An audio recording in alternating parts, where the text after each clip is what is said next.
Growing up in a Catholic Italian house in Brooklyn during the 1950s, the times were definitely different.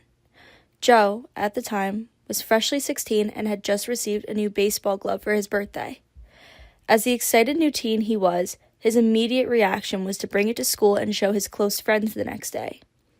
Upon arrival at school, he was greeted by his biggest bully, Vinny, who took his glove from him alongside his lunch money. Later that day, Joe arrived home with his head hung and his eyes puffy. His father, Simon, asked, "Joe, what's wrong? Where's your glove?" Conveniently, Joe's older brother, Sal, had just walked through the front door, just in time to hear his response.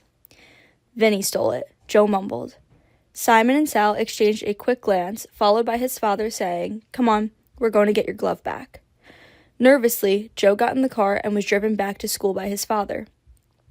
As they walked into the courtyard of Christ the King High School, they suddenly heard the revving of a motorcycle. Joe turns around and sees Sal with his 15 closest friends, lined up on their bikes, face to face with Vinny. He was in a gang, and they were called Central. Sal gets off the bike, grabs Vinny by his shirt, and points to Joe. His glove, his money. Shaking, Vinny threw it at Joe. "Touch him one more time if you want to see me again," Sal said as he dropped Vinny to the ground. He signaled Joe and his father to leave, and they all left. That's the kind of brother that Sal was to Joe. Though he was just 2 years older than him, he protected him as if he was his son. Joe and Sal could not have been more different. At the time, Joe had been studying to go to school and become a priest, giving up all possibilities of marrying and starting a family of his own one day. But to him, that was okay, as he had his brother, his 2 sisters, and God watching over him. Time went by, and Joe continued his studies. Sal continued to become the head of the gang, making sure that Joe had eyes on him everywhere he went. One night, Sal went out drinking with his friends, which was completely normal for him. His best friend Tommy came and picked him up. They were shooting pool, playing darts, and just hung out.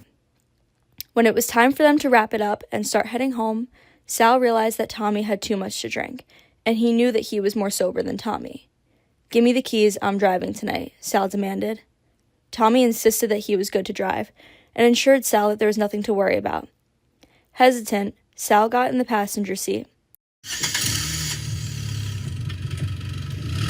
One thing led to another. Tommy ran a red light, and it caused them to get into a horrible accident. Tommy, practically unscathed, turned to Sal and saw what he had done. He called 911, but knew it was too late. The ambulance took him, and that's when the house phone rang. Joe was the one to pick up. They all rushed to the hospital, but upon arrival, they discovered that they were there to say their goodbyes. When Sal passed away that night, Joe felt immense sadness that he had just lost his brother and his best friend. Once the sadness settled in, a tidal wave of anger hit him.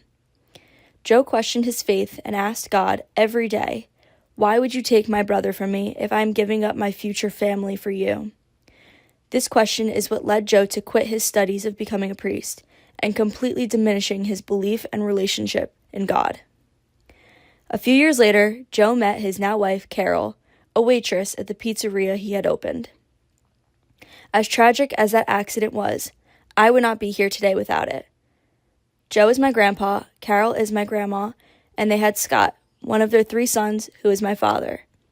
Joe later learned that everything happens for a reason, and without him losing Sal, he never would have had the family he has today. He eventually mended his relationship with God and knows that Sal is still protecting him to this day. Tell me something. Would your sons be here today? You know, that if you were a priest? Of course not, because I wouldn't have been married, right? Yeah. In other words, so I wouldn't have had a family. He was trying to make sense. In other words, you know, would your son be here today? I said, oh my God.